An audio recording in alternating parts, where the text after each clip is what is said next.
So it really has to boil down to who's running the studios, who's making decisions, what they know how to make, which is not authentic stuff that people of color really want to buy, because the moment you put a person of color in charge of it, it does amazingly well. Black Panther, it's this is what we're talking about. We're talking about power, basically, and a situation where people who are running these organizations are not actually running them in the best interest of the organization, certainly in terms of the stockholders, anyway. No, I was just saying, has everybody read this report? Because we quote it in our deck to sell stuff. You can Google the report. It's online. It's free. I just want to make sure everybody should have read it. Yes, it's available online to download. You can read through it. It's really extraordinary every year. As a sociologist and as an academic, I'm curious what has surprised you over the course of the 6 years, and what are the things that you went in expecting to find? I have to admit, we were surprised in that first year to find the relationship we found, that, films that look more like America, in fact, and TV shows do better. I mean, it was a clear finding, and we found it every year since then. The relationship is only getting stronger because the market is becoming more diverse.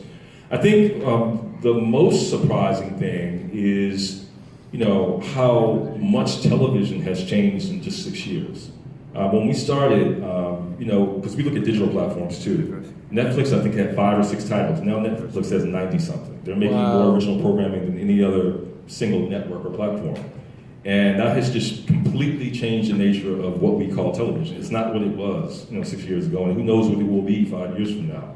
So technology is driving a lot of this, and it's also impacted the type of risk that certain content producers are willing to do, because the business model is different. I mean, Netflix and Hulu and Amazon, they're selling subscriptions. That's different than audience ratings. So they're selling a portfolio of shows. So if they have a range of different types of things, they probably have a better shot at kind of increasing their subscriber base. So that allows the space for Black produced shows that probably wouldn't have happened on the broadcast networks, just because there were only so many time slots, and they have the same white men show running and producing over and over again.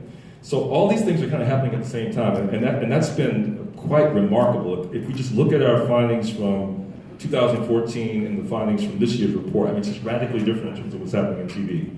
Film, on the other hand, has been pretty stagnant, despite Get Out, despite Black Panther, and some of the other films that we've celebrated, by Black directors with Black leads over the last few years. There's been very little change in film,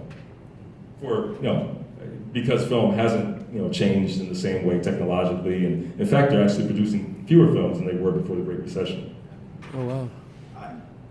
Kevin, you started Hip Hollywood, the premier urban entertainment show. Because I was mad in a meeting. I was going to say, how did that get started, and how has it grown? Sometimes you misunderstand the purpose, and I had to digest in my mind of I wanted Entertainment Tonight to cover everything that I wanted. And I realized that everything I want is not necessarily across the board something that the broad base of folks want to see. And I said, well, what are the things that mean the most to me and my community? And I also understood that when people are on Entertainment Tonight or their stories are told, we're selling their television shows, their books, their movies, all that stuff gets sold and it helps them make money. So I was like, I want these things that I love to make money. These things that matter to my community to make money. And we have to somehow get the word out about these shows and these stories and these books and everything. So that's really what made me start it. And one of the other stories that made me start is I was covering an Usher. I did this sit down with Usher, and he was with his child, and he was still married at the time to his first wife. And I read on one of the blogs, this girl had printed that Usher and the wife had this fight in the daytime, and the baby was gone, and they'd taken the baby away, and blah, blah. And I called her. I literally looked up the number for this blog, and I called her, and I said, hey, that's not true. I was just there with them. And she was like, you don't know, and I do. And I was like, okay, well, if you know and I don't, then I need to do something about that. But more importantly, We have to tell our own stories. And you can't wait on everybody else to show up and say, oh, I get Ava now. Oh, I get Tyler Perry. Oh, I get whoever.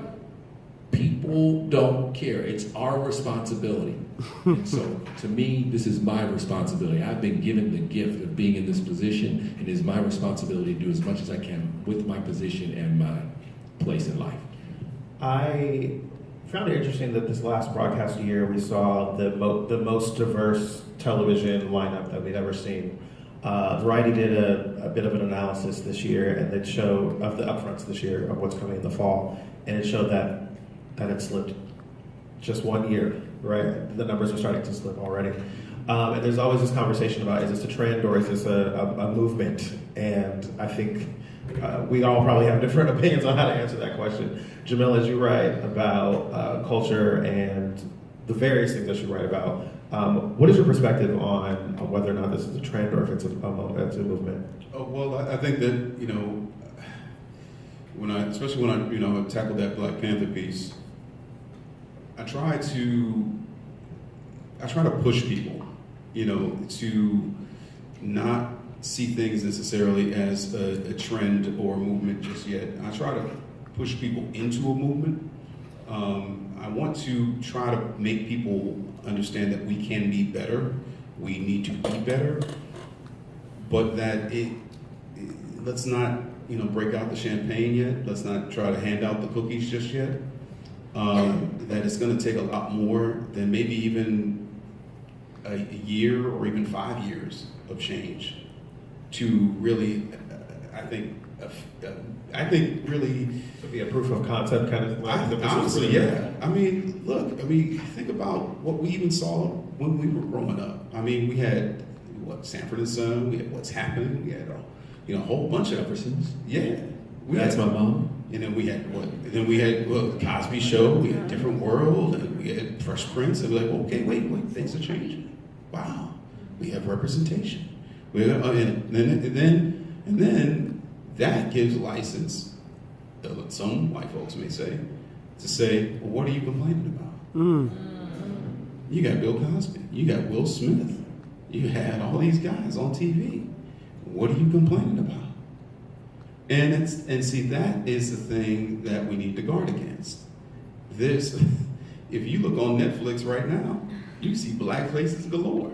You see, you got Jordan Peele, you got Ava DuVernay, you got Spike Lee winning an Oscar now. Wow, Spike Lee's got an Oscar. What does he have to complain about? And that is the thing. It's like when you start handing out awards and you start saying, okay, this person has this, and this, then what becomes the benchmark for what is enough, And I think that when we say that, what is a trend, what is a movement, I think we need to help Hollywood understand that, frankly, there's a long way to go still. Long way to go. And I think what the diversity report is helping those folks understand, and from a statistical point of view, that we're not even close yet. We're not even close. And that is what we need to be continually harping upon, is saying that, like, look, okay, if you think that, having this star being big, and this, this person is out here, and he said Black Panther's on the cover of Time magazine, what are you worried about? Well, look at this diversity report, and that's what I'm worried about. So I kind of want to follow up with that thought, and Darnell, Dr. Hunt, what trends have you seen for Black men and Black women as well that are on the incline, and what's on the decline? Like, where are we when we look at representation of Black folks in film and television? So just a caveat. So our data is retrospective, meaning that we can't even start collecting data until the season's over, because we look at every single thing, and then we have to have Nielsen data for the whole year so we can look at average ratings and box office, the whole bit. So our 2019 report was looking at the 2016-17 TV season, and it was looking at 2017 film. So we're always about a year and a half behind. So what I'm going to talk about now doesn't take into account the upcoming season or even last season, which we're now collecting data on. So just to kind of give you that caveat. But you can look at trends, and trends don't lie. I mean, to the extent that there is a trend. I mean, we see a lot of stagnation in film. So a lot of what I'm going to talk about in terms of improvement is really TV. And the first thing to note is that there's just so much more TV now than there was 10 years ago, even 6 years ago. Just the sheer number of titles has increased dramatically because of the rise of digital.